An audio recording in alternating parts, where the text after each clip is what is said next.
My name's Jonathan, and I'm 44 years old. My soon-to-be ex-wife, Bonnie, is 39. We've been together for 11 years, no kids. For most of that time, we were pretty happy. At least I thought we were. But things changed about 2 years ago. I had a routine blood test done, and the results were a real wake-up call. I was at risk for diabetes, gout, and hypertension. The fear of it shook me to my core. After that, we both decided to make some serious changes and started living a much healthier lifestyle. I went from weighing 257 pounds to 187, and Bonnie dropped from 183 to 143 pounds. We felt like new people, and I managed to avoid those health issues completely. We became regulars at the gym, going nearly every afternoon. That's where we ran into this guy, a coach who we'll just call Baldie because, well, the name fits. As Bonnie started shedding the pounds and toning up, I noticed more and more guys at the gym giving her the eye. To be honest, I felt proud of her. She'd worked hard, and her figure, especially her legs, was looking amazing. But Baldie? He was another story.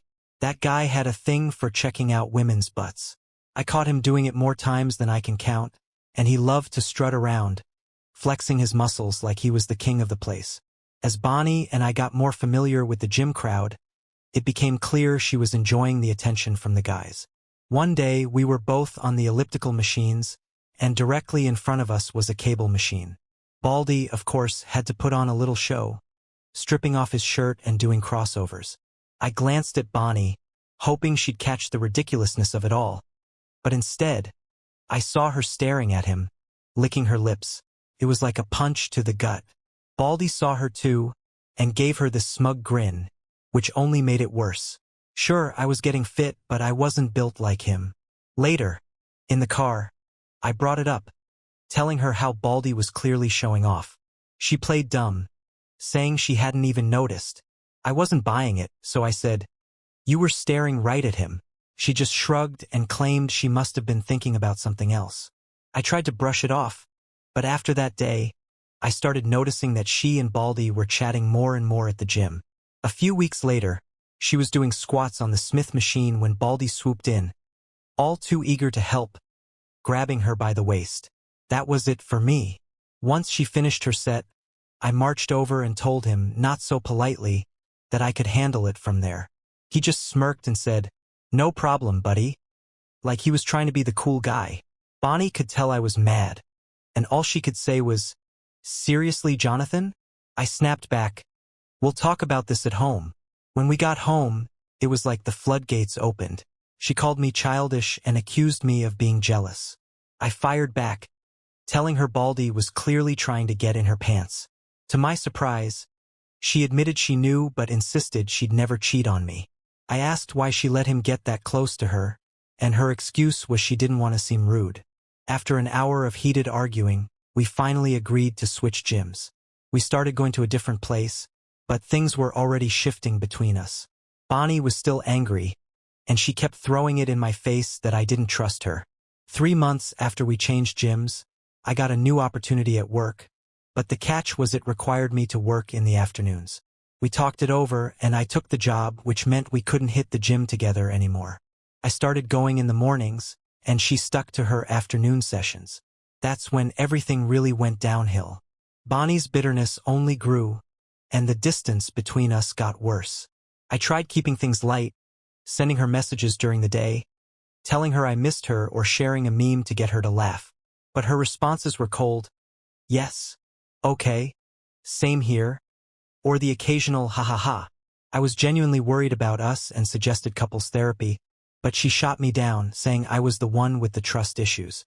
I was desperate to save our marriage, so I agreed to go, even though deep down, I felt like maybe it wasn't all my fault.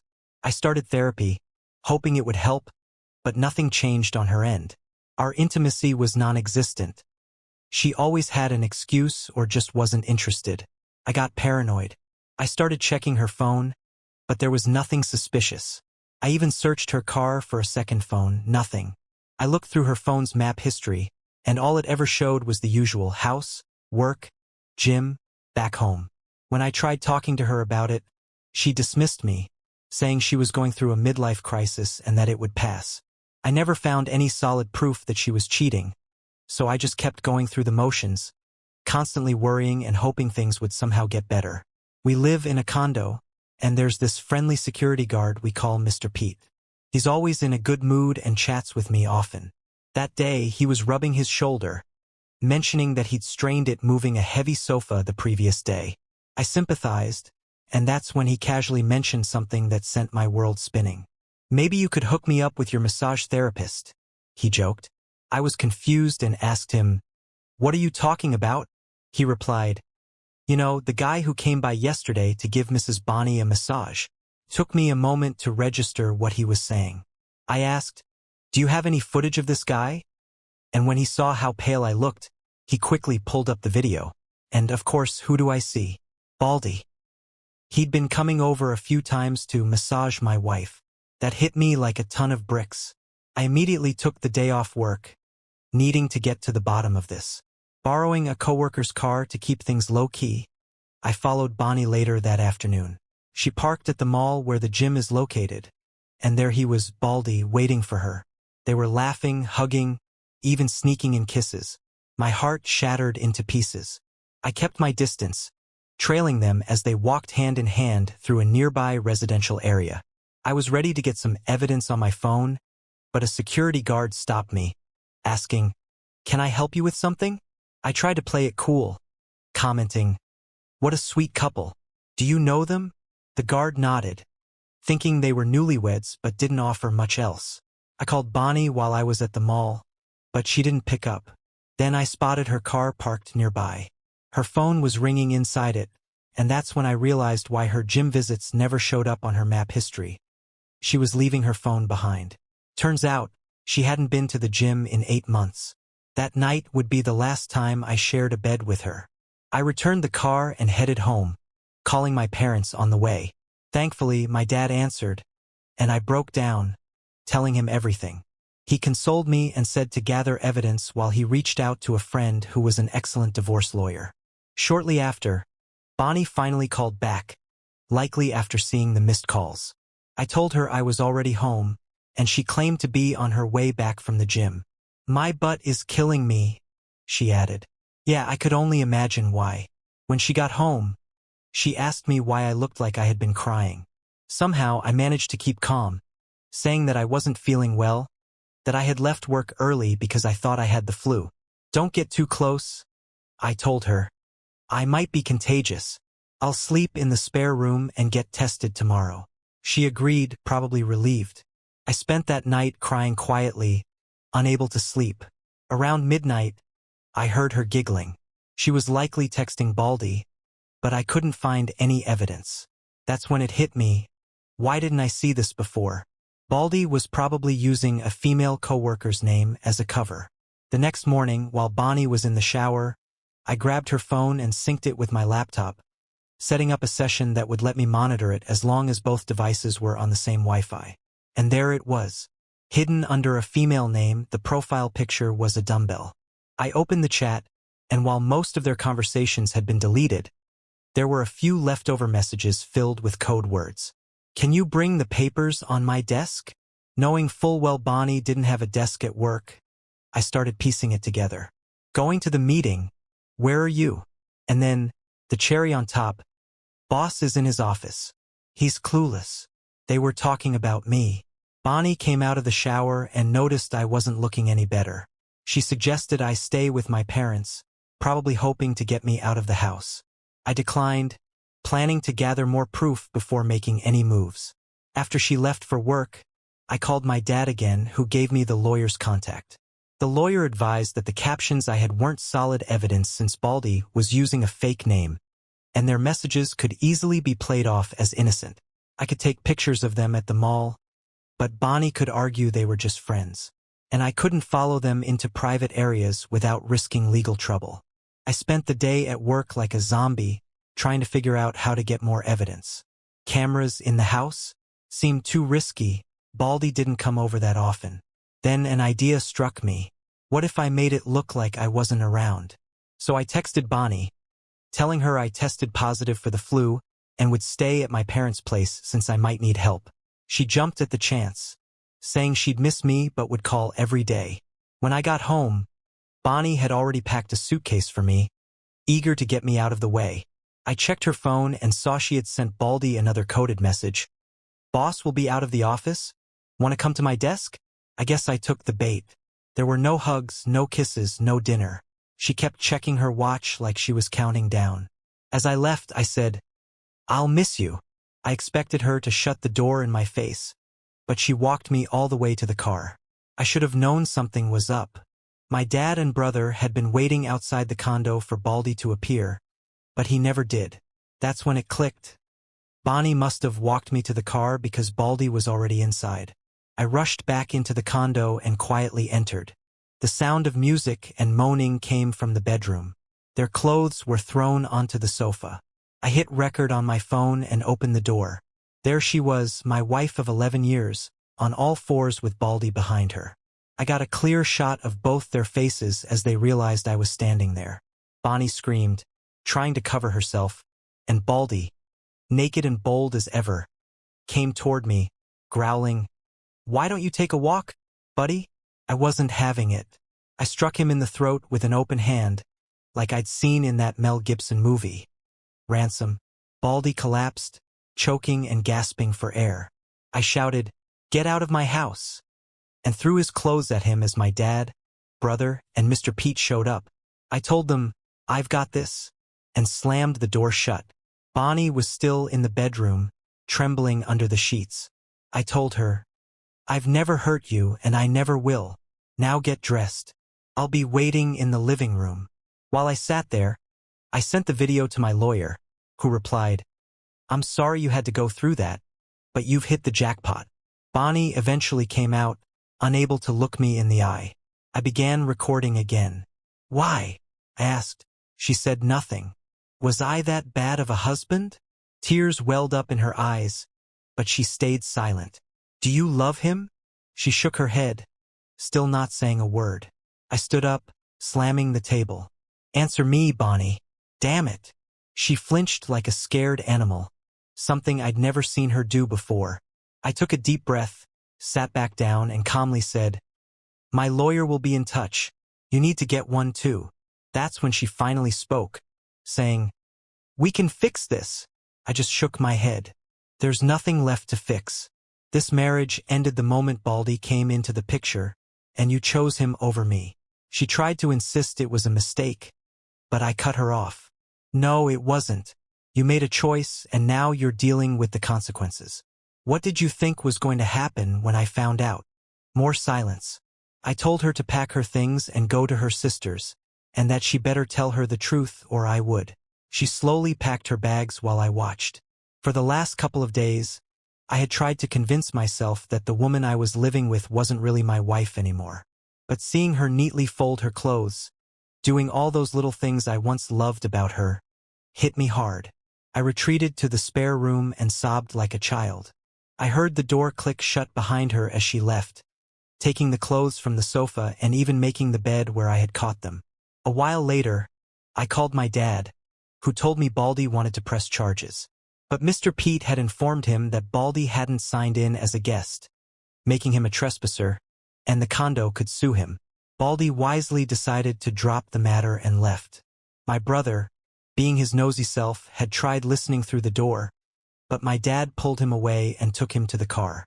I was exhausted, barely able to function after the sleepless nights. The next morning, I woke up to a flood of messages from Bonnie, apologizing and begging for another chance. I blocked her. My sister-in-law called, saying Bonnie hadn't told her the full story, only that we had a fight. Part of me was relieved that her father wasn't alive to see what Bonnie had become. He'd been proud of her, his youngest and favorite. Her mother, sadly, has dementia and likely won't even understand any of this. This all happened a week ago. Next week, Bonnie will be served with divorce papers. Anyone who thinks my story is fake, you're entitled to your opinion.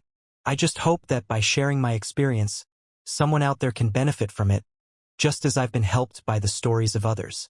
About the moment I hit Baldie. It wasn't anything fancy, like some ninja move, just a chop to the throat. Honestly, I was lucky I acted before he could. I won't lie. Seeing him on the ground, choking and coughing, felt pretty damn good. Bonnie and I had been trying to have kids for 10 years. By the 8th year, we had saved enough to try IVF at one of the best fertility clinics in the country.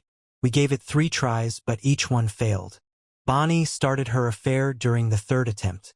That was the same clinic that ran my blood tests and warned me about the potential health issues I could face: diabetes, gout, hypertension.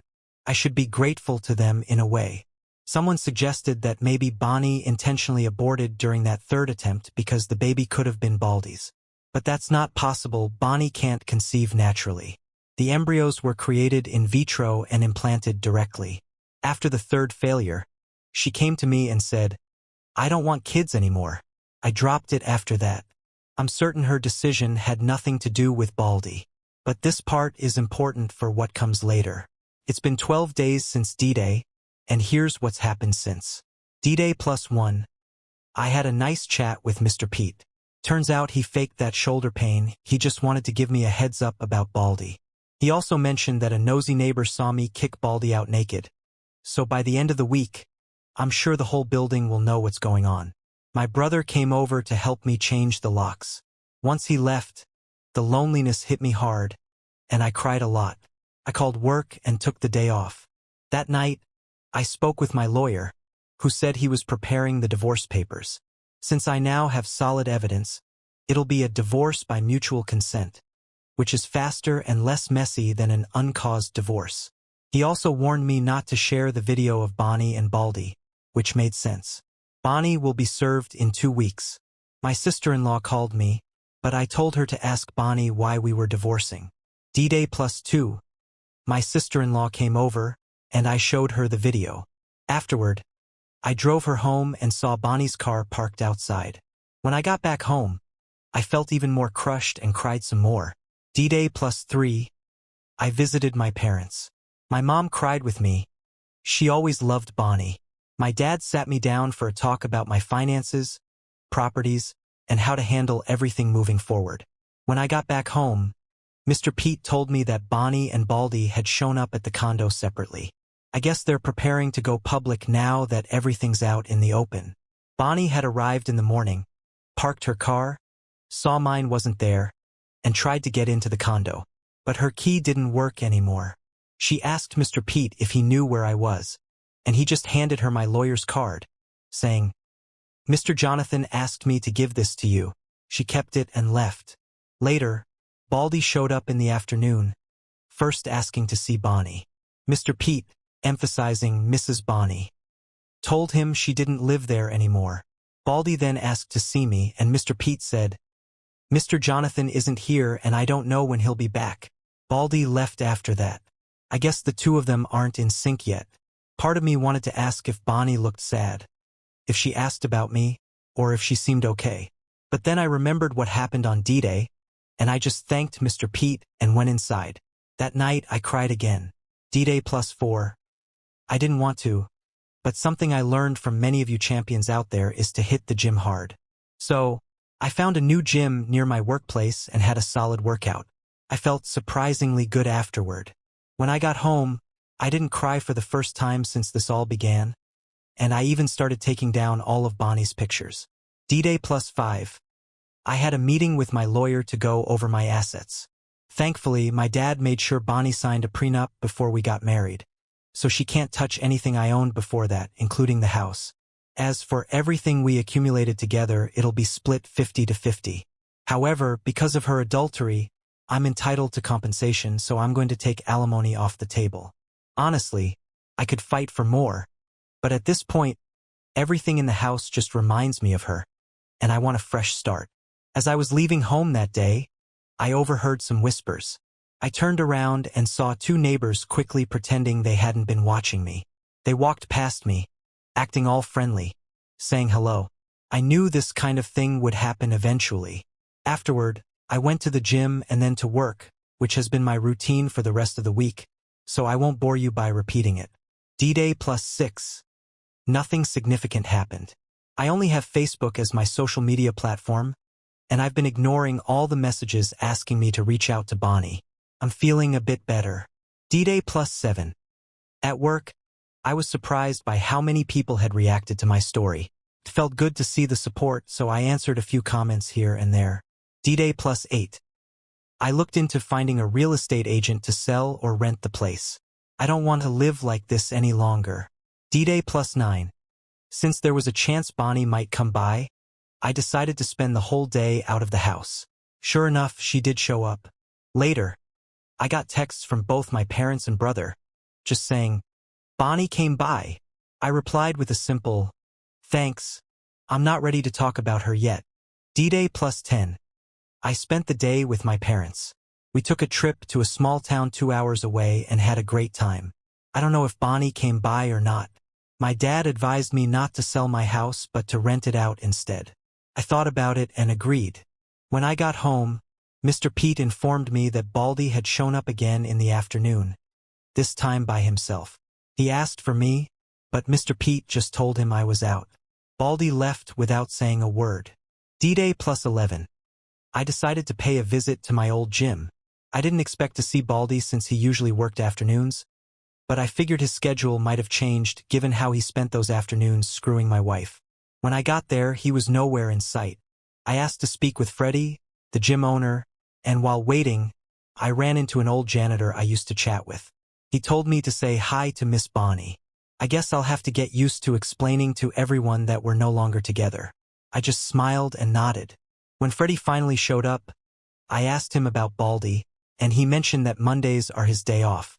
Apparently, Baldie had asked for more hours and now works from Tuesday to Sunday in the mornings. I then laid it all out for Freddie, explaining why I was really there.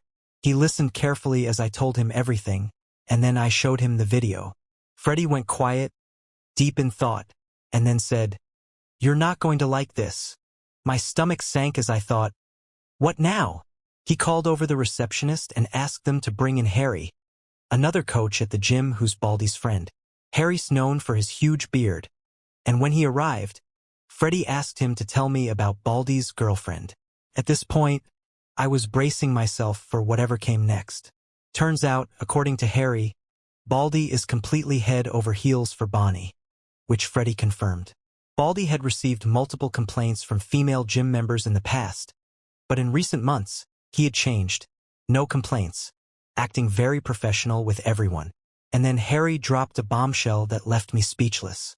Baldie is planning to marry Bonnie by baby-trapping her. As I processed that insane revelation, I felt something bubbling up from deep inside me.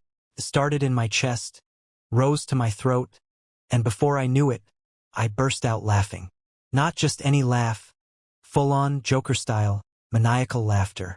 Tears even started to roll down my face from how hard I was laughing. Freddie and Harry just stood there, looking utterly confused. After I finally calmed down, Harry cautiously asked, "What's so funny?"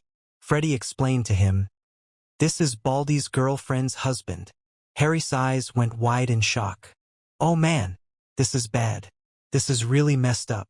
He quickly excused himself and left. Next, Freddie and I discussed firing Baldie. Freddie explained that he had to report this to the coaching association, not the real name. And given that Bonnie was a member of the gym could face legal trouble if they didn't take action. Baldie would most likely be fired. As for his coaching license, Freddie said I would need to provide a legal document explaining that Baldie was the reason for my divorce, along with the case number and the video, which my attorney would handle. Baldie could lose his license from the association, but he might be able to apply for another one through a different organization. However, that could take months. I asked if Baldie could appeal, and Freddie said he might try, but it would be a waste of time and money. The association doesn't tolerate this kind of behavior, and Baldie doesn't have the financial means to fight it. This conversation reminded me of the residential area where I had followed Bonnie and Baldie on D-Day -1. I always thought Baldie was doing well financially because of that, so I mentioned the neighborhood to Freddie, and his expression instantly changed. He leaned in and asked, "What residential area?" I pulled out my phone and showed him the location on the map. "I followed them here," I said. Freddie's face twisted in anger. "That's my late father's house." Apparently, after Freddie's father passed away, he inherited the place. It's where they store old or broken gym equipment. Freddie had lent Baldie a key so he could drop stuff off occasionally, but Baldie wasn't allowed to stay there. It turns out Baldie likely made a copy of the key and had been living there illegally. Freddie was livid and said he'd look into it right away, especially since the property was under heavy surveillance with lots of cameras. I started therapy because Bonnie said I had trust issues. Well, it turns out I don't have trust issues at all. In fact, I'm a step away from being too gullible. The therapist pointed out that a lot of my insecurities stem from my lifelong struggle with obesity. Since I was a kid, I've always been the chubby, nerdy guy. Never the boyfriend, just the best friend. My first girlfriend dumped me after a week for a better-looking guy, and I went to an engineering high school where there were hardly any girls. My next relationship, in my 20s, was with a toxic girl who blamed me for everything, including things like the rain. She really messed with my head, making me feel guilty for anything and everything. I didn't get into another relationship until I met Bonnie at university. In a recent therapy session, we talked about my feelings surrounding not having kids, and my therapist helped me get my priorities straight. Number 1. I need to focus on myself, my health, intelligence, and personal values. Number 2. Those who live with me like Bonnie used to. Number 3. Family and friends. Number 4. Work. And number 5. Leisure and entertainment. In the last session, we talked specifically about Bonnie. I told my therapist that I was planning to divorce her. She said the distress I'm feeling is normal because my second priority, Bonnie, is crumbling. She explained that I'd likely go through the 5 stages of grief: denial, anger, bargaining, depression, and acceptance. I had to Google them later because I forgot. I'm in the bargaining phase right now, constantly asking myself all these what-if questions. What if she's really remorseful? What if we could be that rare couple who survives infidelity? But the truth is, I will never trust her again. It would destroy me knowing she's at home, alone, while I'm at work, doing God knows what. That's torture. Depression is the stage I dread the most because, for me, it could lead to weight gain again. I need to stay focused on the gym and keep my diet in check. I hope this helps anyone else who's grieving. I've been keeping busy. I applied for a promotion at work. I could have gone for it a while back, but it requires a lot of travel, and I wasn't sure I was ready for that. Now, though, I think it's exactly what I need to heal to get away for a while. I've also been looking for a new place to live. I found a small apartment that seems perfect for me, and I've already paid 3 months' rent in advance. I'll be moving in as soon as possible. I haven't seen Bonnie since D-Day, nor have I seen Baldie since that Monday when, I'm sure, he was fired. On the bright side, something interesting happened. I ran into one of my neighbors in the elevator, a lady in her 50s. She mentioned she hadn't seen Bonnie around lately, so I told her we were separating. Then, out of nowhere, she invited me to a dinner she's hosting soon, adding that her single niece would be in town for a few days. Looks like I might be back in the dating game sooner than I thought. My attorney told me that Bonnie was supposed to be served last Friday, but due to a local holiday, she was served the following Sunday morning at her parents' house. On Monday, someone, probably Bonnie, slipped a letter under my door. It was 3 pages, front and back, explaining her reasons for cheating. Here's where the second villainess of the story enters. A coworker of Bonnie's who I'll call Flirty. I've met her a few times at Bonnie's work events, like Christmas parties. She's very thin, almost unhealthily so, and always wears too much makeup. Flirty thinks every man wants to sleep with her. One time, she even told Bonnie that I was staring at her. But the truth was, I just thought she looked too skinny, like I could see her ribs. Anyway, in Bonnie's letter, she explained that after losing weight, Flirty approached her, wanting to become best friends since they were now the hotties at work. That's when the brainwashing began. Flirty started filling Bonnie's head with the idea that she deserved a better man, that she was entitled to one. She told Bonnie I was a pathetic man who would try to control her now that she was looking good. When the incident with the Smith machine happened, Flirty jumped at the chance to say, "See, didn't I tell you? He wants to be your owner, not your husband." Bonnie bought into it and became resentful of me for months. When Bonnie and I started going to the gym at different times, she accidentally ran into Baldie at the mall. He approached her and they hit it off. She admitted she used to have a crush on someone like Baldie. Bonnie realized pretty quickly that Baldie hated whenever she mentioned me, and as some twisted form of punishment, he'd leave hickeys on her body. Now that I think about it, that's probably why she started wearing pajamas to bed, claiming it was cold. He'd talk trash about me all the time, but she never really joined in. Meanwhile, Flirty was constantly feeding her the idea that she deserved this affair, that it was her right to cheat on me because, in Flirty's words, I was a beta. During those months, Bonnie admitted she got hooked on the thrill, the feeling of danger.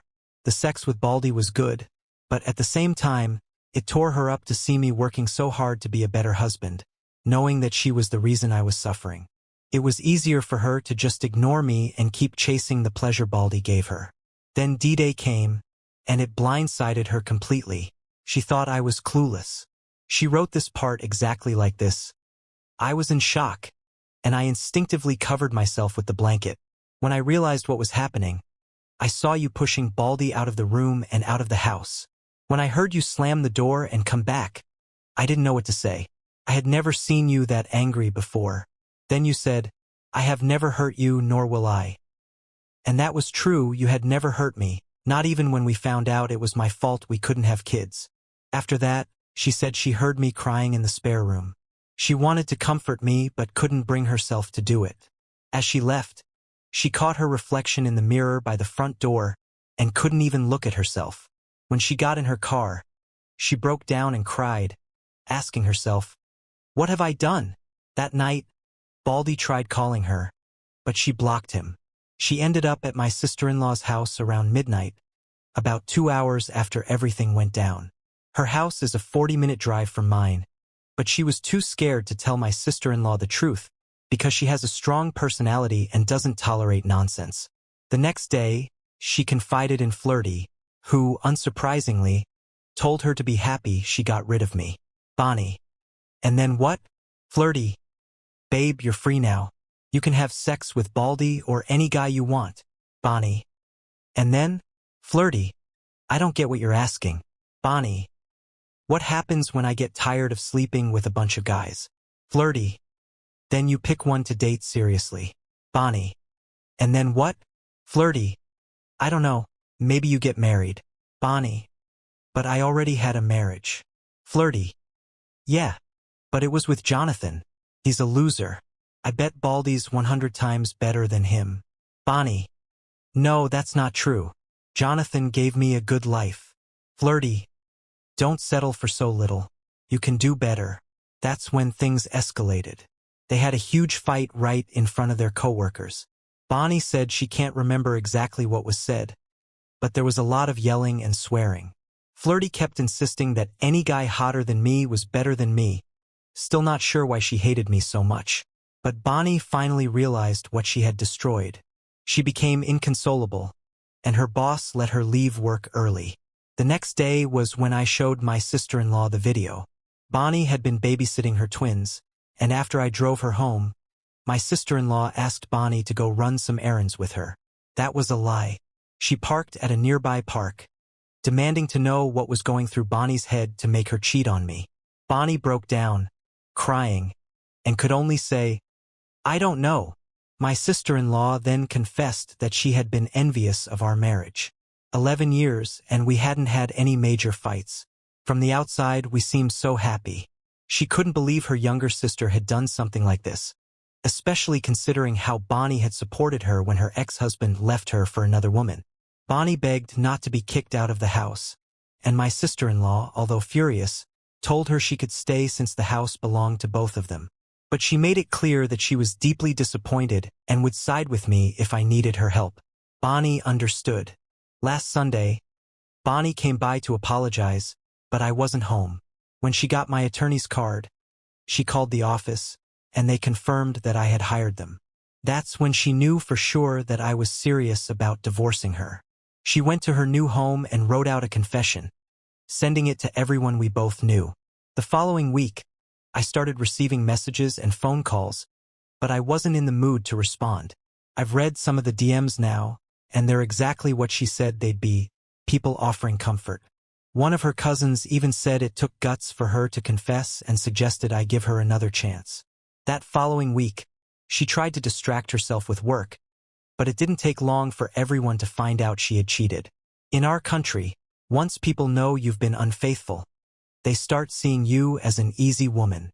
The female coworkers stopped talking to her, especially flirty, and the male coworkers started being annoyingly friendly. She requested a transfer, but it would have taken months, so she quit her job that Friday. She's got a decent amount of savings since we always kept our finances separate. I was the main earner, so I paid for almost everything anyway. The next day, Bonnie was looking for me, or as she put it, to beg me to take her back. She came to my place first, but when she saw I wasn't home, she headed to my parents' house. My dad refused to speak to her, but my mom, ever the kind soul, was more sympathetic. She told Bonnie she was sorry about everything, but that I, her son, was deeply hurt and had asked them not to talk about her anymore. Bonnie seemed to understand and then went to my brother's place. His response was less forgiving. He simply told her, "Jonathan's not here, and honestly, I don't want to talk to you," and then slammed the door in her face. Bonnie went back to her new place feeling pretty defeated. All last week, she's been reflecting on her actions and realizing just how much damage she's done. Not just to our relationship, but to her own family and mine. And all of it was for some shallow, meaningless pleasure with a guy who, as she put it, believes vaccines are a pharmacy scam and is into astrology. Yeah, Baldie's covered in tattoos. He even has a Taurus sign on his arm. My sister-in-law suggested Bonnie go to therapy, and honestly, I don't blame her. If my brother had been in the same situation, I would have been disappointed too, but I'd still want to help him figure out what went wrong. Eventually, Bonnie did go to therapy, and her therapist encouraged her to write me the letter where she came clean about everything. So, according to her, everything in the letter is true. She swears that if I take her back, there will never be a more grateful, loyal, and honest spouse in the history of humanity. She even offered me total access to her social media, which I already had before all this, promised to always answer my calls no matter what, and said she'd never have any friends I don't approve of. There's more in the letter about family and friends, but it doesn't feel necessary to share. Most of it needs a lot of context anyway. Finally, she pleaded for a chance to meet with me so she could apologize face to face. In her words, "Sorry doesn't even begin to cover what I'm feeling right now. What do I think of her letter?" Well, I can confirm she hasn't contacted Baldie since that Monday when he got fired, and she did come clean to family and friends. But the rest? I'm sure there's some truth in it, but it's probably been sugar-coated. For instance, she conveniently left out the part where she called me jealous and immature, or how she let Baldie have his way with her raw and finish inside. Sure, she could give me access to all her passwords, but she was excellent at lying to my face and gaslighting me for months, according to her own timeline. I don't want to be her jailer. I don't even want to see her anymore. The truth is, I'll never be able to trust her again. Every time I look at her, I'll just see Baldie's neck in front of her. I refuse to be her second option. I haven't replied yet, but I'm thinking about meeting her next weekend. A few days after my last post, I had an anxiety attack due to all the stress I'd been bottling up. My therapist later explained that it was because my life had turned upside down and my mind hadn't fully adjusted. I'd never experienced anything like it before and genuinely thought I was having a stroke. My heart was racing, I was sweating like crazy, and panic clouded my thoughts. My coworkers ended up calling emergency services, and an ambulance came to get me. Looking back, if I hadn't been so terrified, I might have enjoyed the ride.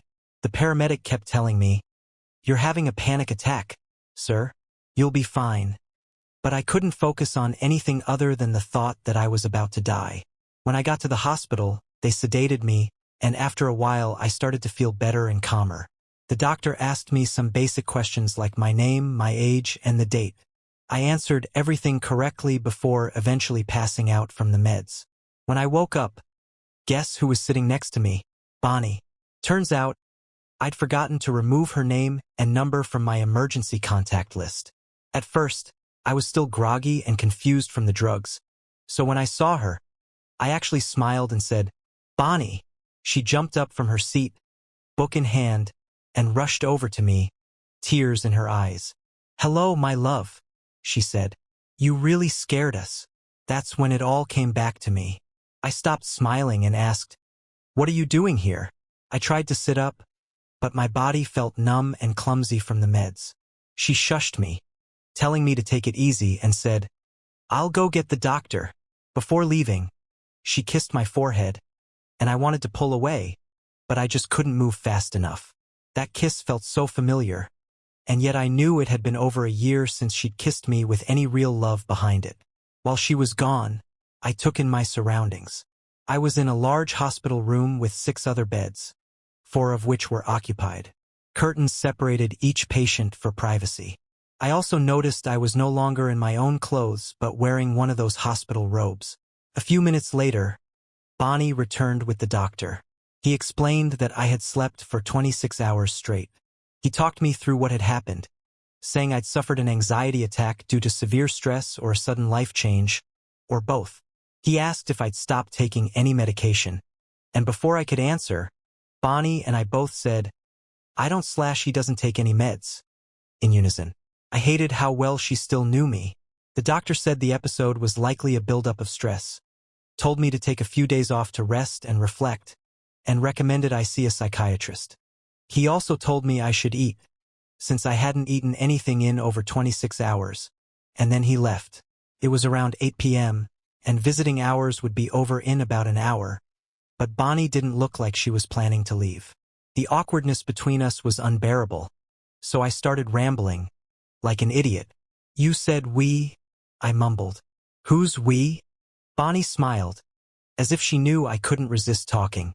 "Your parents and me," she said. "They were here earlier today." "Did they leave?" I asked. "Yes, they're expecting me to call them with an update," she replied. "Well, I'll talk to them tomorrow," I said. "You can leave now. I want to sleep." But just as I said that, a nurse arrived with a dinner tray. My stomach growled at the sight of food, and Baldie smiled at me. I hadn't eaten in over a day, and she knew I couldn't resist food. The nurse asked Baldie to adjust the bed so I could sit up properly to eat. I must have made a face because Baldie started chuckling as the nurse set the tray in front of me. Guess I still had my ex-glutton reflexes. "God, I love you so much," Baldie said quietly. I shot her a glare and asked her again to leave, but the nurse was having none of it.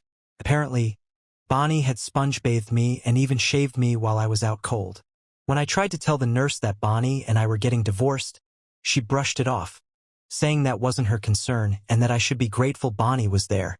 She even called me ungrateful. At that point, I was too tired to argue. I clumsily tried to eat on my own, making a mess in the process. Baldie, seeing my struggle, begged me to let her help. I felt like a spoiled kid throwing a tantrum, but I finally relented and let her feed me. I had never felt so vulnerable in my life. Baldie acted all motherly and affectionate, and while she was feeding me, I had a chance to really look at her up close. She wasn't wearing any makeup, and I could see the lines around her eyes, the crow's feet that hadn't been there before. After finishing the meal, I felt better, and Baldie took the tray out of the room. A man across from me, probably in his 50s, watched her go and come back. I wasn't surprised. Baldie was still very pretty, even in just a coat and jeans. But the feeling of being in her debt made me uneasy. When she sat down again, I forced myself to say, "Thanks for being here." She smiled warmly and said, "Any time." She reached out to brush the hair from my forehead, but this time I pulled away. She looked hurt, but I said nothing. She tried to grab my hand, and I pulled it back again. "Can we talk, please?" she asked. I knew there were 2 reasons I couldn't just ignore her forever: the twins. Baldie and I are godparents to my sister-in-law's children, and they mean the world to me. Baldie and I had helped raise them when her ex-husband left, and I used to joke that it was good parent training for when we had our own kids, though that dream is long gone now. I hadn't seen them since before D-Day because I'd been avoiding Baldie, and I missed them terribly. I also didn't want any drama near my godchildren. So I told her, "Okay, we'll talk at the condo. I'll contact you soon." She offered to take me home the next day when I was discharged, but I refused, telling her I'd have my parents pick me up instead, and that I'd see her at the condo. I wanted to talk to my parents, and Bonnie must have noticed me searching for my clothes. She quietly opened the cabinet next to my bed and handed me my phone. I looked at her suspiciously, and she made that familiar guilty face. The one I knew all too well after being married for 11 years. I could tell she had snooped through my phone. She didn't deny it, and I didn't care. I had nothing to hide. That silent understanding between us was something we developed after all those years together. I texted my parents, and they called me almost immediately. While I was on the phone with them, the same nurse from earlier came by and told Bonnie visiting hours were over. Bonnie wanted to say goodbye, but I ignored her. Before she left, she leaned in and whispered in my ear, "I know you keep your word. I'll wait for you to contact me. I love you." She kissed my hair and left. I do keep my word. My father always taught me that a man is only worth as much as his word. After Bonnie left, I asked my parents if they knew what had happened after I passed out. They told me that one of my coworkers had come to the hospital to give the staff my medical insurance information.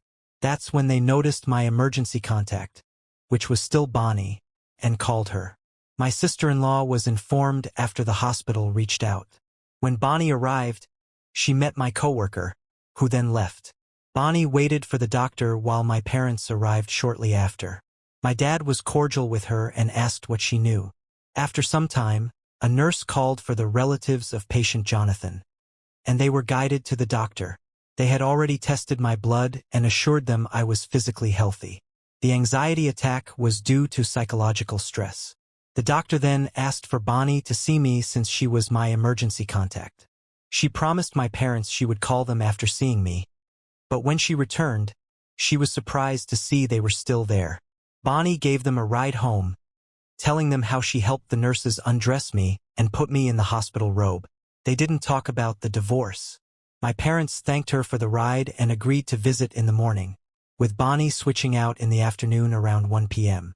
I also called my sister-in-law to thank her for contacting my parents. Luckily, my godchildren were still awake and I got to talk to them. They were busy drawing get-well-soon cards for me.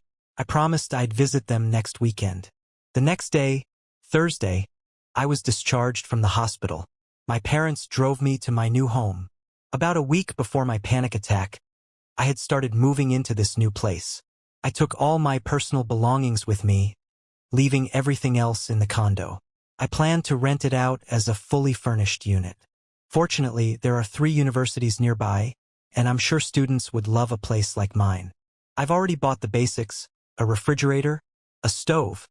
I'll need to learn how to cook for myself now, a bed, a table with chairs and a desk, cleaning supplies too. For the first time in a while, I felt a thrill of excitement. I could finally call this little apartment my own. I bought a nice warm jacket for Mr. Pete, the security guard at the condo.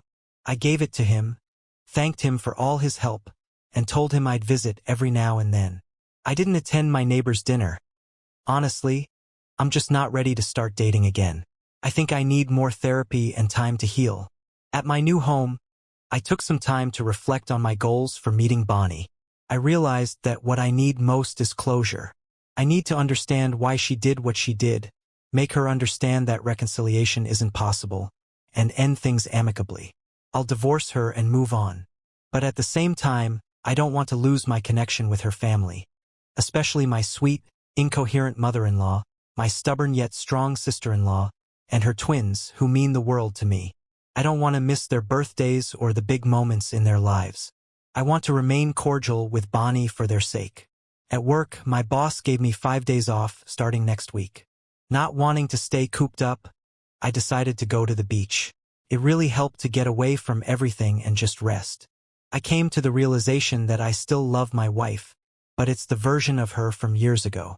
The chubby Bonnie, the one who would get excited for Pizza Fridays, the one I married 11 years ago. The one who supported me through everything and hugged me when life got tough. I don't know what happened to her. Was it vanity? Lust? I have no idea. But the woman who betrayed me is not the same woman I loved so deeply. I finally saw my godchildren. My sister-in-law took them to the park, and I met them there. We spent the day together, and it was wonderful. Last weekend, I met with Bonnie. It went pretty much as I expected. Lots of pleading and crying from both sides. Surprisingly, she didn't try to blame me for anything. She admitted that everything was her fault. Apparently, when she snooped on my phone at the hospital, she saw that I'd moved out of the condo, read all of my posts, so she knows everything I've been sharing. And more importantly to her, she saw that I'm not dating anyone. Before my meeting with Bonnie, I had another session with my therapist. We talked about the anxiety attack I'd experienced and the conversation I was about to have with Bonnie. She gave me some practical steps to help me move on. Hit rock bottom. Identify and take control of your emotions. Focus on self-improvement. Take a break, literally. Be constructive. A lot of you champions also told me to keep my emotions in check. I knew I'd probably feel a mix of anger, sadness, and anxiety, but I couldn't let those emotions cloud my words or judgment. My therapist also warned me that I could be prone to another anxiety episode, so she taught me some breathing techniques which really helped. Now, on to last Saturday. I asked Mr. Pete to check if Bonnie was alone when she arrived. She showed up right on time, and she looked stunning, new short dress, high heels, which she hates wearing but knows I love seeing her in. I won't lie, my heart skipped a beat. She smiled like she was genuinely happy to see me, but I stayed calm and expressionless. When she opened her arms, expecting a hug, I simply gestured for her to come in. I offered her tea chamomile, her favorite, and she accepted. I made myself a coffee. We sat across from each other at the table with my phone between us, recording everything. After some awkward small talk, she started tearing up and mentioned that she'd read my posts. She said the version of Bonnie who hurt me was gone, and then the waterworks started. She claimed the affair fog was real, and she couldn't believe what she had done to me. I cut her off and told her, "Then you know I think your letter was sugar-coated." She insisted everything she wrote was the truth, but I called BS, saying I didn't buy the whole story about Flirty brainwashing her. She's way too smart for that. I demanded the real truth. Bonnie went silent, so I raised my voice. "No, Bonnie, you are not allowed to go silent again." I had to pause and take a few deep breaths because I could feel the anger rising. "You have to come clean with me right now. I know more than what you wrote in that letter." She finally admitted she wanted to be with Baldie. She confessed that she loved the attention she was getting and how it thrilled and aroused her when she noticed him devouring her with his eyes. She admitted it started before the elliptical machines incident, about a week earlier, when I was in the showers and she was waiting for me outside. Baldie had struck up a flirty conversation with her, and she couldn't believe he was coming on to her. She cried while telling me this. I asked her, "Is that all it takes for you to throw away your morals and ethics? A strong body and a bird brain." From that point on, I started calling Baldie Bird Brain. She admitted that she had been stupid and selfish, and that she had taken me for granted. But she swore it was purely physical, never emotional. She promised she never said, "I love you," to him, and that I was the only one who truly had her heart and body. I took a deep breath and calmed down a bit. Then I told her, "It's been about 3 months since we've had sex, and I could tell you weren't into it last time. I bet you were thinking about bird brain." She insisted that wasn't true, claiming she couldn't imagine life without me. I shot back, "I don't believe you. You had a good income. You could have easily sustained a life with bird brain." She repeated that she didn't love him and that he was just a fling, a toy. I called BS again and reminded her of the day I caught them at the mall. Here's how that conversation went. Me: "I saw you at the mall with him, hugging, kissing, just like we did when we were engaged." Bonnie: "I'm so sorry." Me: "Tell me the truth, you do love him." Bonnie, shaking her head: "I liked how people looked at us. But I don't love him." Me: "It sure seemed like you were the perfect couple. Something that could never happen with us, right? You loved the attention, the stares. Attention you'd never get being with someone like me." Bonnie: "Please don't say that." Me: "Why not? It's true. I've never seen myself as attractive. Just an ordinary guy most people wouldn't look at twice." Bonnie: "No, you're the man of my dreams. I only want to be with you." Me: "If you love me so much, then why did you cheat? What did he give you that I couldn't?" She couldn't answer. I asked her again, and this time she covered her face with her hands and finally admitted that she found Birdbrain's body more attractive than mine. It was a jab I expected, but damn, it still hurt. Bonnie. I swear it was just a moment of weakness, and I hate myself for it. Me 1 moment? I yelled again. That moment lasted 9 months. Bonnie. Crying again. It got out of control. Me. 9 months. 9F ***ing months of lies and disrespect. Tell me, how am I supposed to trust you again? Was Birdbrain the only one? What happens when the next douchebag steps in front of you? You were so good at lying and hiding your cheating. Asterisk. She had no response, just more tears. Bonnie. Looking desperate. I'm telling you the truth. I know you have no reason to believe me, but I've reflected. I've seen my life without you, and I'm so sorry. I'm sorry I cheated. I'm sorry I lied. I'm sorry your family hates me. But most of all, I'm ashamed that I hurt you. I'm begging for your forgiveness. I'm here to come clean, to fix things so we can be together again. Tears were falling down her face. Before D-Day, I'd have done anything to stop her tears. But now all I felt was anger. I said, I think you're not getting it. I can't trust you anymore.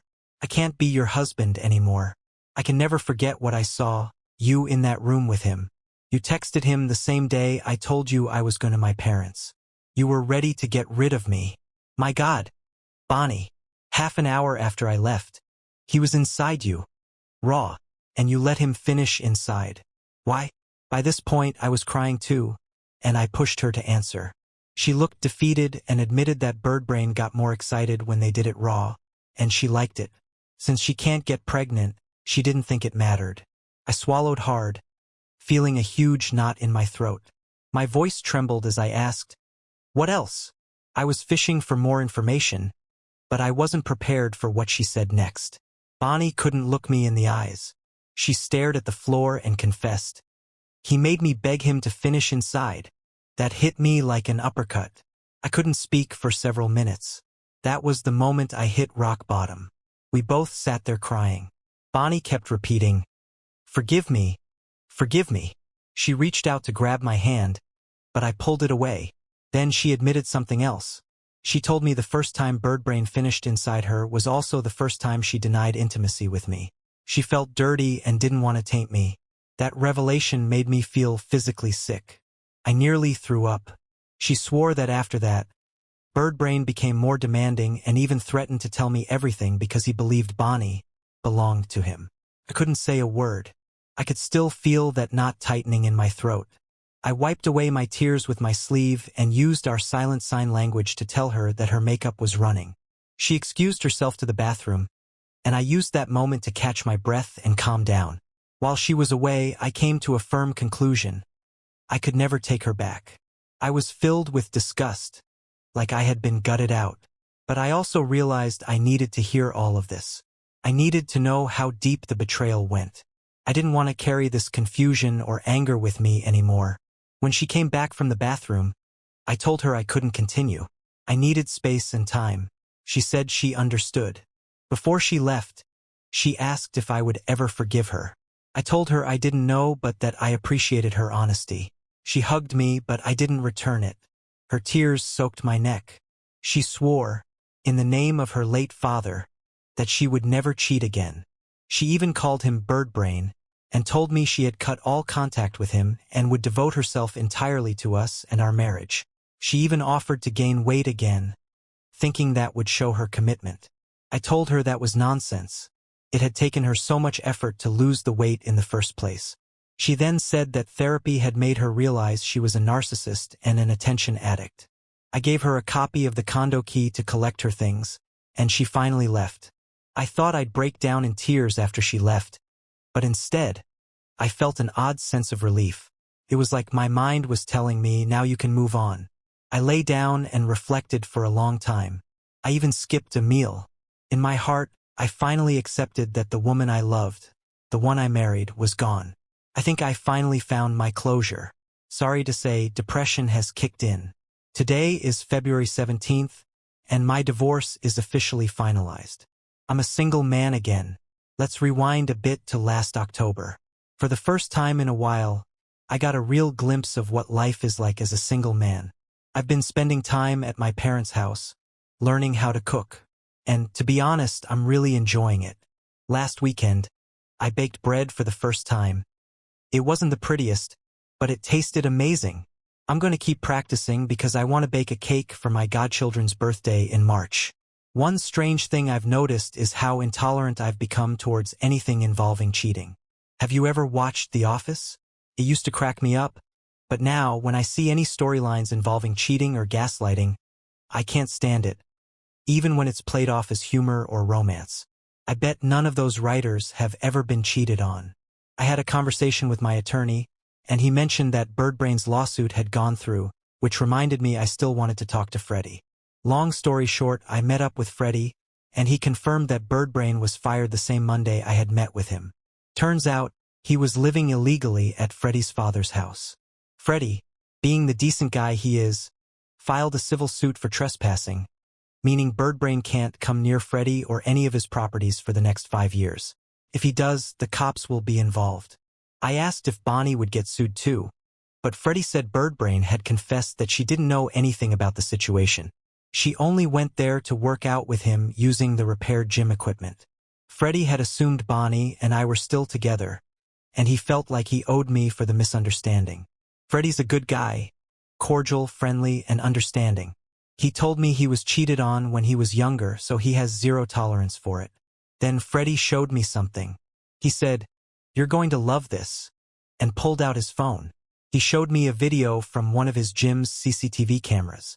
At first, I couldn't make out what it was, but after a moment, I realized it was the gym's cafeteria. There was only one table occupied, with a man sitting with his back to the camera. Then a huge, muscular figure appeared. It was Harry walking up to the guy. I asked, "Is that?" And Freddie nodded. Harry put his hand on Birdbrain's shoulder. Birdbrain covered his face with his hands. I could tell they were chatting, and after a while, both men walked toward the camera. Birdbrain's face was visible for a few seconds. He looked miserable, red-eyed, and on the verge of tears. We both laughed, and I joked that I should make that video my screensaver. The video was taken the day before Birdbrain got fired. I've had my first session with a psychiatrist. He said I'm showing signs of depression, likely triggered by my anxiety and insecurities. So he prescribed me a low-dose antidepressant to take daily. At the time, I didn't feel any different, but I guess it'll take time. I've also started taking kickboxing lessons. My coach said I have good reflexes, but I've still got a long way to go. Bonnie has taken all her things from the condo, including a big picture of our wedding. One of my brother's friends gave me a good idea, to convert the living room into another bedroom and make the dining room and kitchen a shared space. That way, the condo will have 3 bedrooms. I've already hired someone to handle the renovations. My attorney informed me that Bonnie's lawyer had requested a meeting. When I asked what I needed to do, he told me to just play along. He'd do all the talking, and I'd only have to speak up if something didn't sit right with me. As long as their requests were reasonable, he advised me to agree to everything. The meeting took place at Bonnie's attorney's office the following week. Bonnie looked stunning but stayed quiet, occasionally stealing glances at me. After introductions, her attorney, an older man, probably in his 50s, stated that since I had refused to pay alimony, they wouldn't bring up her adultery. My lawyer said that was fine, but it had to be listed for the record, which her attorney reluctantly agreed to. The asset division went quickly because I didn't want much, and Bonnie had already taken everything she valued. We never had much expensive stuff anyway. Then her attorney requested 5 sessions of marriage counseling, adding that if I agreed to attend with an open mind, Bonnie would ensure a smooth divorce. My lawyer reduced the request to 3 sessions with no contact between them. I shot my lawyer a concerned look, but he nudged me under the table, signaling for me to go along with it. I glanced at Bonnie, and she gave me the same look she used to when she really wanted me to do something. So I made the "okay, you win" face, and she smiled, more of our marriage language. Afterward, I asked my attorney if marriage counseling was really necessary. He explained that it was because the judge assigned to our case might side with Bonnie if she. Dolores asked me if I could see that Bonnie was remorseful. I said I could tell she was, but only because she got caught, not because she regretted cheating. Bonnie responded by saying she knew she screwed up, which was why she confessed to everyone we both knew. Dolores seemed particularly interested in Bonnie's confession and asked her why she confessed to people who didn't even know about our marital issues. Bonnie explained that she felt like she deserved punishment. My anger and cold shoulder weren't enough for her. She needed more. She said that many people called her and berated her, insulted her, and she took it all in. My sister-in-law can confirm it happened. Bonnie has lost friendships, and most of my family has disowned her. But she said she was willing to take that bitter step if it meant a chance at reconciling with me. I didn't know what to say. Dolores pointed out that most unfaithful people tend to hide their cheating as a form of denial, but Bonnie didn't do that. She owned up to it. Dolores said that was something I should give her credit for. I asked, what if I hadn't found out? What if today I was still clueless?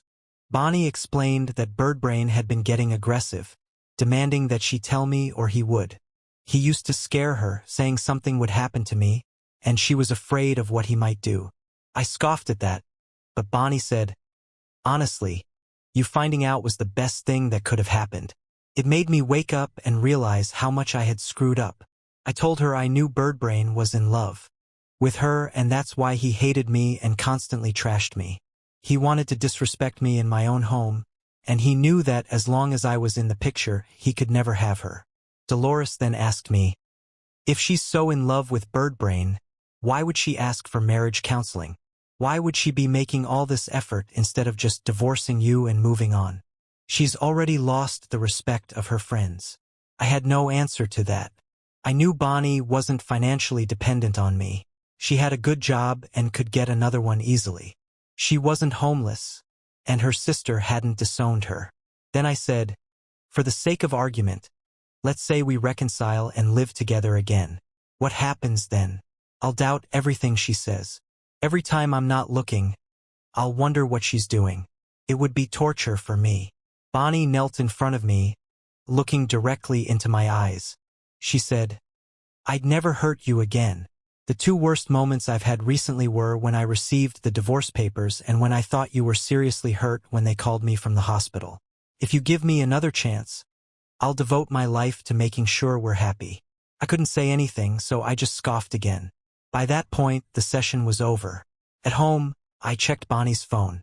Birdbrain was still blocked, so I unblocked him, and a flood of messages came through.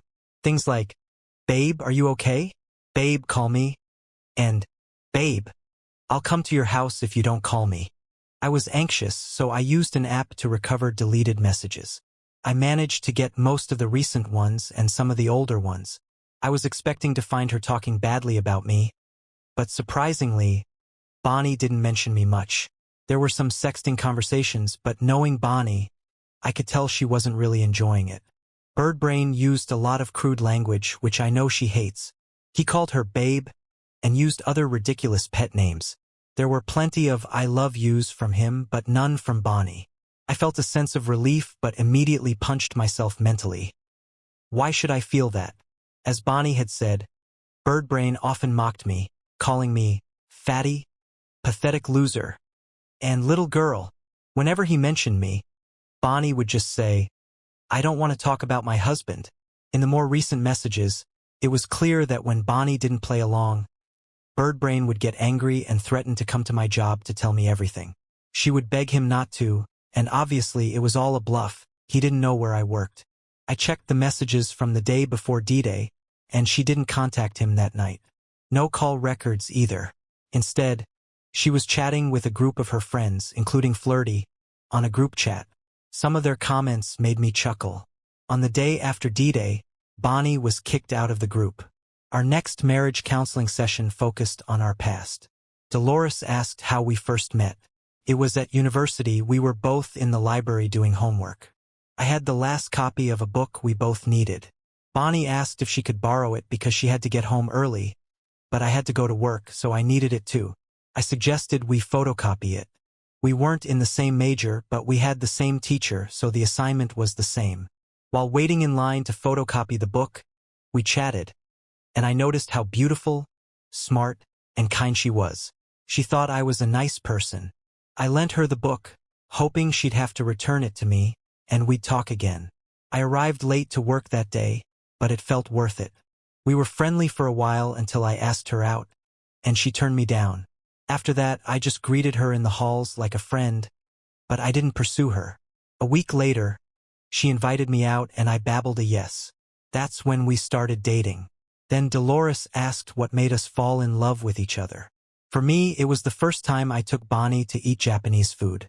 She was struggling to use chopsticks, and finally, she had enough and said, "F this," and stabbed the meat with the chopsticks. It was the first time I'd heard her curse, and it made me laugh. That's when I first told her I loved her. Bonnie took longer to fall in love, but she says it happened on a trip we took together. She knew it would be our first time being intimate, but she got cold feet, thinking it would disappoint her father. She was scared and didn't tell me. That night, she started crying and apologized, expecting me to be mad. But I wasn't. I told her I understood and that we didn't have to do anything she wasn't ready for. We just cuddled and slept.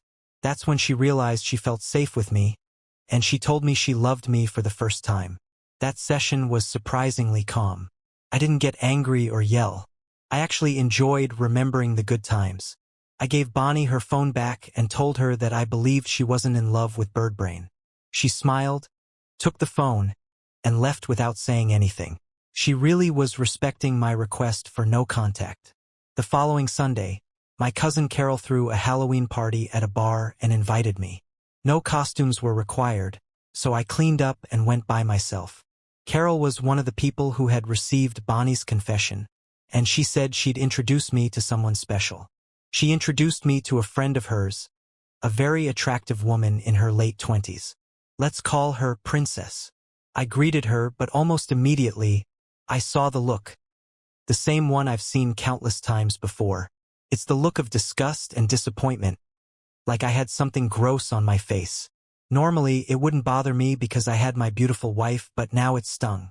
I wanted to see if I had made any improvements in myself, but it felt like nothing had changed since I was 18. Bonnie never looked at me like that. She always seemed happy to see me, and that's why I fell for her so hard.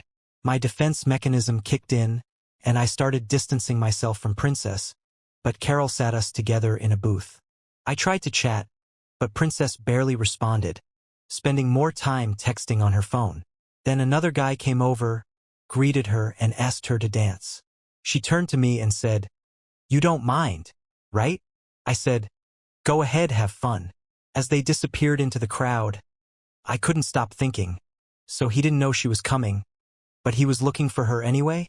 I bet she texted him, "Come save me from this creep." I found Karen, who was talking to Princess. Before they noticed me, I overheard Princess say, "You said he's a catch." To which Carol replied, "He is." Carol saw me, and they quickly fell silent. I told them I wasn't feeling well and was heading home.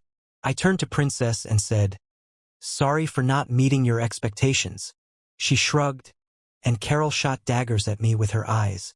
When I got home, I told myself Princess was just a shallow, materialistic person, but she stirred up old feelings from my youth. I couldn't stop those dark thoughts from creeping in. I'll be alone for the rest of my life. Childless. Wifeless. I'm unattractive. I'll never be able to build another relationship. I'm almost 45 and alone. Total loser. I had another anxiety attack. My therapist had told me what to do in situations like this, so I hid under my sheets, covering myself head to toe. I cried, trembled, and sobbed until I eventually fell asleep. When I woke up, it was early morning, and my pillow was soaked from sweat and tears.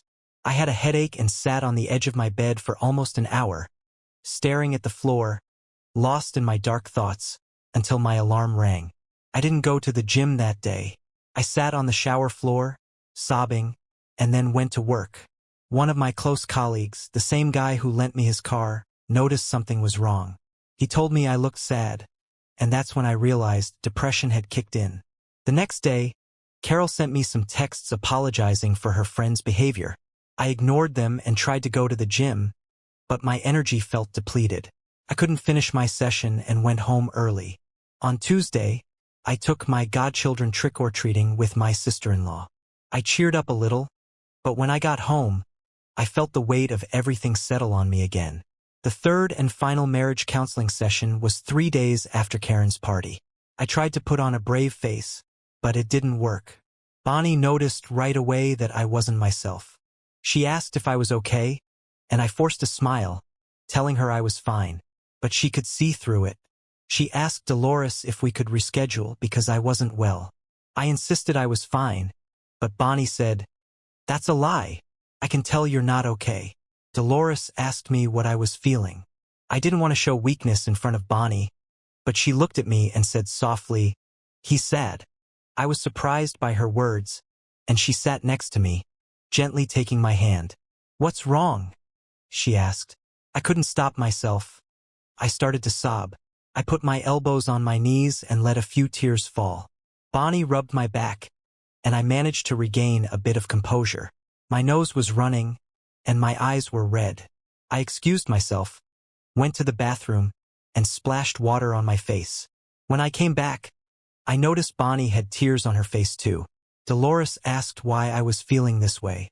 Bonnie, her voice trembling, said she felt it was her fault. I agreed to be honest and admitted it wasn't about her. My insecurities had been weighing heavily on me. Bonnie stopped crying, took my face in her hands and said, "OP, I really hate when you say you're unattractive." I had complained to her about this in the past, especially when I felt like I was losing her. Then she started listing all the things she loved about me. She even added, "When I undressed you at the hospital, the nurses and I thought, hubba hubba." That's the best translation I can come up with. It made me chuckle and I actually felt a little better. "You're in better shape than I remember," she said. I had lost another 4 kilograms since all this drama started. But I'd also lost muscle due to lack of sleep and appetite. I glanced at Dolores, who had been silently watching the entire time. She said, "You both still have the chance to work on a new marriage. Your old marriage is done, but a new one could work for both of you. That's my advice if you want to take it." Bonnie loved the idea, but I told her I wasn't sure and would need to discuss it with my lawyer and therapist. The rest of the session was spent talking about how our lives had been individually since we separated. I didn't know Bonnie had gotten a new job at a different company, doing the same kind of work as before. She mentioned she was still in therapy. I shared that I was learning to cook and focusing on my mental health. Dolores asked us to talk about the good and bad points of being separated. I mentioned that staying busy helped me move forward. I didn't mention that sometimes I missed my wife, but Bonnie did. She said she hated being alone and not living with me, her husband, the man she still loved deeply. She pressed my hand as she said it. I hadn't even realized we were sitting next to each other and that she had been holding my hand the whole time. I'm ashamed to admit it, but in that dark moment, her warm touch felt like a pure ray of light. The session came to an end, and Dolores signed the necessary documents from our attorneys. As we walked to Bonnie's car, I was still unsure about my feelings toward her. She asked if the no contact and see request was over, and I told her I guessed so. Then she asked if we could have dinner together for my birthday in mid-November. When she saw my concerned expression, she quickly added that it would just be dinner. Nothing more, just a chance for us to chat like we used to. I agreed, but I made it clear there would be no kissing or excessive touching. We planned to meet 2 weeks later, a day before my birthday, and I asked for no contact until then. After scheduling the date with Bonnie, I found myself in a state of confusion.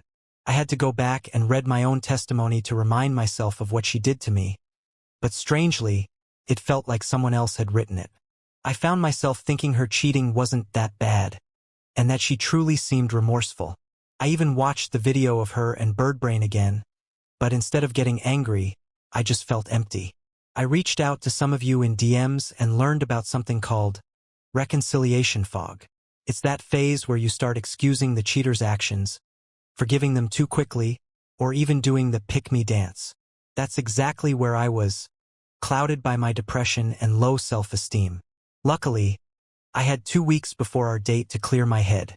First, I met with my attorney. He strongly advised against the date, suggesting I should only meet Bonnie with both attorneys present. I told him I needed to do this for myself. It was my litmus test. He warned, "What if she's recording you to use as evidence of reconciliation?" I told him I wasn't sure what I wanted yet, and that's why I needed this meeting. He just shrugged and said, "You're not the first one to have cold feet. If you still want the divorce, avoid reconciliation topics and don't show any signs of affection." I assured him I understood. During that first week, I had appointments with both my therapist and psychiatrist. My therapist suggested adopting a pet to help with my depression, and I loved the idea. I've always been good with animals. So, I went to a shelter and adopted a dog, a joyful, intelligent mixed breed named Samantha. I went overboard buying things for her: new toys, a leash, a collar with her name on it, and a cozy bed. She helped me cheer up instantly, and my godchildren adore her. My psychiatrist doubled my antidepressant dosage and added a medication to ease my compulsive thoughts. Everyone, my parents, psychiatrist, and therapist, gave me the same advice: do what makes you happy. The problem was, I didn't know what that was yet. I needed something or someone to snap me back to reality. It came from the last person I expected: my kickboxing coach, Mohammed. I hadn't attended my last 3 classes since Karen's Halloween party, and Mohammed wasn't happy about it. He confronted me after class, noticing I looked down, and asked if everything was okay. I started telling him about my depression. His son had been going through something similar, so he suggested we grab a beer and talk it out. At the bar, I told him everything about Bonnie, Birdbrain, the cheating, and the mess in my head. Mohammed was disgusted by the whole situation, echoing a lot of the advice you champions had given me. I talked about my feelings, and he cut me off, saying, "Forget feelings. What's on your mind? What do you want?" I opened my mouth, but no words came out. I didn't know what to say. He looked exasperated and told me, "You need to man up. Come to the gym an hour early tomorrow." The next day, I showed up as promised. Mohammed was waiting for me with sparring gear. He told me to meet him in the ring. I'd never sparred before. I'd only practiced with a punching bag. He told me to punch him. I threw a weak punch and he practically laughed at me. "Is that all you've got?" he asked. I felt my face turn red, embarrassed that others in the gym were watching. I tried again, but he easily blocked me and pushed me back. I tripped and fell. "Your determination is weak," he said, helping me back up. "Man up." I heard someone chuckling, and it fueled my anger. I gave it another shot, again and again, but I still couldn't land a punch. I knew Mohammed was going easy on me, but I was getting nowhere. I was exhausted, and he told me to come back the next day to try again. "Show yourself what you're capable of," he said, and that stuck with me all day. The next session, Mohammed had a student record the sparring on my phone. Once again, I didn't land a single punch. Afterward, we watched the video, and I was embarrassed by what I saw. My movements were slow, clumsy, and weak. It looked like I was panicking more than fighting. Mohammed gave me his honest feedback and told me to keep coming until I could at least punch him once. That night, I became obsessed with improving. I watched kickboxing videos online, added an extra hour to my training, and cleared space in my apartment for shadow sparring. I got so focused on showing Mohammed what I could do that I forgot all about my problems with Bonnie and our upcoming date. By the 5th session, I started predicting some of his moves, though I was still too slow. The number of people watching me had grown. I later found out there was a bet going on. Then, on the 7th day, it happened. I saw his fist coming toward me, and I instinctively knew what to do. In a split second, I dodged and landed a punch on his ribs. I was thrilled, but before I knew it, something black hit my face, and I felt the floor beneath me. I had passed out for a few seconds. When I came to, Mohammed was kneeling next to me, apologizing. "You did it, man. Sorry, that was a reflex." I watched the video, and sure enough, after I landed my punch, Mohammed instinctively hit me back, knocking me out cold. I was dizzy but ecstatic I had done it. Took me a week to land one punch on him. I stood up, grinning, as everyone cheered. Mohammed asked me again, "What do you want?" I yelled back, "I want to be stronger. I want to be the best version of myself." "And your wife?" he asked. I made an angry face and said, "She betrayed me. She doesn't deserve me." Mohammed smiled and raised my hand like I had won the match. The crowd cheered. It wasn't just about landing that punch, it was about reclaiming my confidence. From that day on, my confusion, sadness, and doubts were gone. I had reached the final stage, acceptance. The following days, I put more effort into my training and made decisions the old me would have hesitated over or asked Bonnie's opinion about.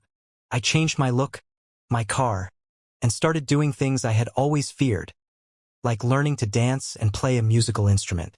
And I even got my first tattoo. Bonnie texted me the day before our scheduled dinner. I told her the place and time, and she replied, "Don't be late." I felt a newfound confidence in myself. We met at her favorite restaurant for lunch. She looked as breathtaking as ever, while I was dressed plainly, just a jacket, t-shirt, jeans, and hikers.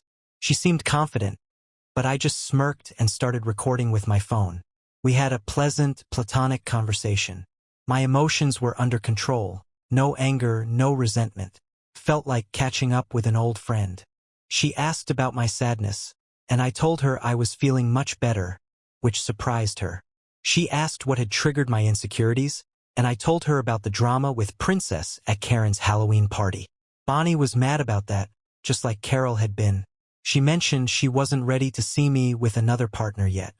I replied, "I'm ending a messy relationship with my crazy wife," referring to her in the third person, as suggested by one of you champions. She caught on and joked, "Sounds like she's a slut. You should stay away from her." We laughed. God, I missed those kinds of conversations with her, like the ones we had before Birdbrain entered the picture. Then she told me one of my coworkers had asked her out. I couldn't help but laugh. I've seen that guy eyeing her before. She turned him down and he didn't take it well. We talked about Flirty too. Bonnie wasn't sure why Flirty hated me, but her theory was that it had something to do with my ethnicity and the fact that I had a higher salary and education than her. Bonnie also revealed that Flirty was seriously dating two guys at the same time. Whatever that means to her. We talked about Birdbrain as well. He called Bonnie from a new number, trying to convince her to run away with him. She said she didn't speak. She just listened and eventually hung up. He's moved to another state now. I threw in some nasty remarks about him, which she agreed with wholeheartedly, admitting he was a liar and a douchebag. She even got flirty with me, reminiscing about our old intimacy and asking if I wanted to stuff the muffin, our euphemism for being intimate. This was the moment I'd been waiting for. Bonnie leaned in for a kiss, but instead of giving in, I pulled away. I felt the anger and resentment rising again, and I firmly told her, "No." She apologized repeatedly, and I smiled, suggesting we should leave since I needed to walk Samantha. I paid for the meal. Bonnie hadn't brought her car, so she asked if I could take her home. I could tell she expected we'd spend the night together, but I wanted to put myself in the situation just to say "no" again. When we reached my apartment, we could hear Samantha whining and scratching at the door. Before we went inside, Bonnie got serious and asked, "Jonathan, will you ever forgive your wife?" I told her, "I already have." She looked confused. "Then why won't you take her back?" I explained, "Because I'll never forget what she did, and I can't trust her again." She looked sad but then asked, "What about me? Would you take me instead?" I smiled and said, "What are you talking about? We're friends." She looked offended. "Are you friend-zoning me?" "I guess so." "Dude." I playfully punched her on the shoulder. Instead of being offended, her eyes lit up, and she smiled. "You finally touched me." That was a surprise. I hadn't voluntarily touched her since D-Day.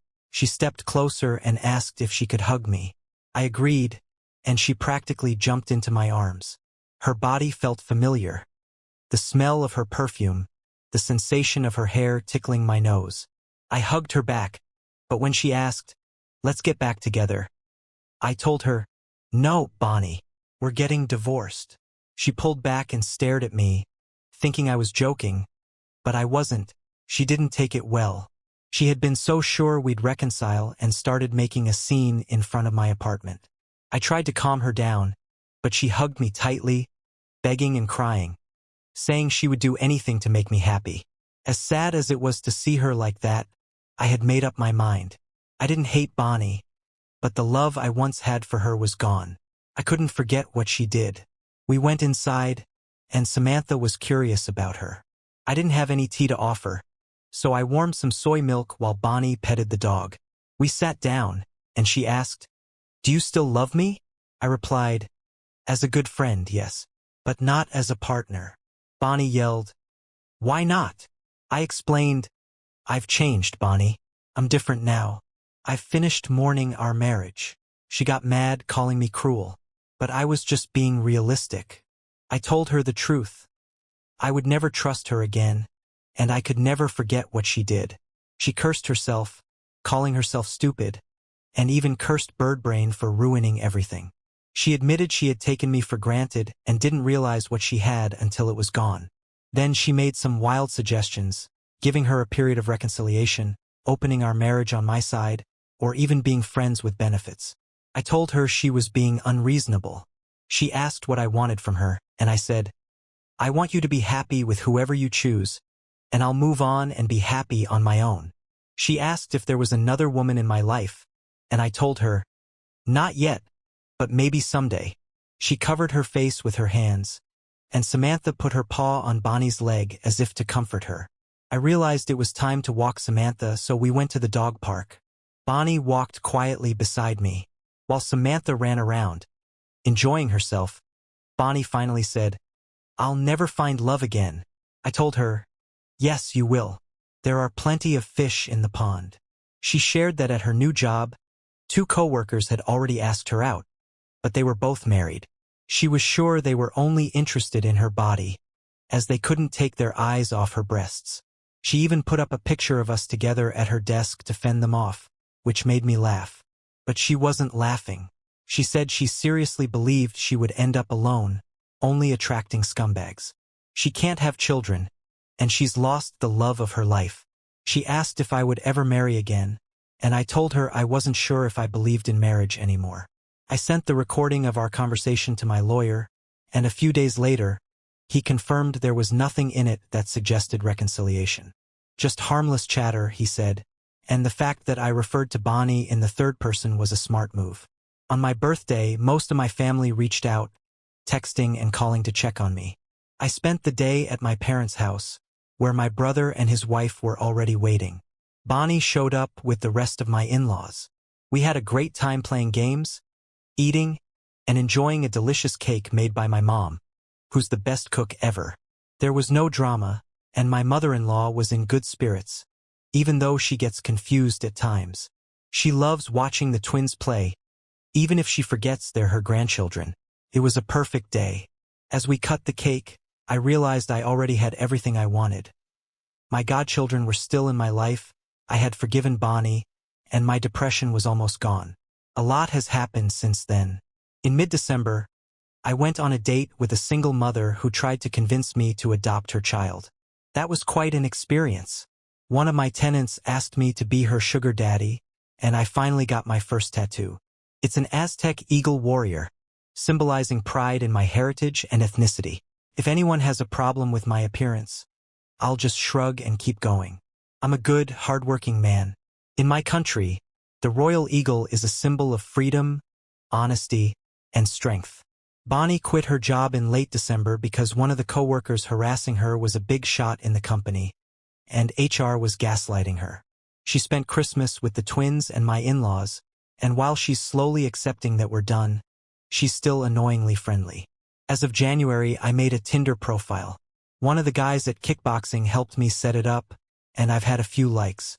I'm currently dating a junior high teacher who's witty and fun, but I don't think it will last. She doesn't want kids. She's really into gaming, which I find a waste of time, and she wants me to quit kickboxing because it's too violent. My divorce was finalized on February 17th. Bonnie texted me afterward, saying, "I know this isn't the end for us." A few days later, my sister-in-law told me Bonnie had slipped into a deep depression. She begged me to talk to her because Bonnie listens to me more than anyone else. Bonnie had stopped working, lost a lot of weight, and refused therapy until I spoke to her. She wants me to contact her more often, but I told her that's what's keeping her stuck in this depressive loop. She needs to let me go. That's it, folks. I finally feel like I'm on the right path. I'm studying hard for a promotion that would allow me to travel, and I'm still killing it at the gym. I haven't sparred with Muhammad again yet, but a lot of the guys there ask for my help during their sessions. I come a long way. I got exactly what I wanted, amicability with my ex, without losing my in-laws, who I still consider family. My godchildren are still in my life, and I love them as if they were my own. In my country, godparents are responsible for the kids if anything happens to the parents, so I take that role very seriously. For anyone out there mourning a marriage, don't let bitterness consume you. There's light at the end of the tunnel. It takes time and dedication, but eventually, you'll get through it. It might not be today or tomorrow, but someday you'll find peace.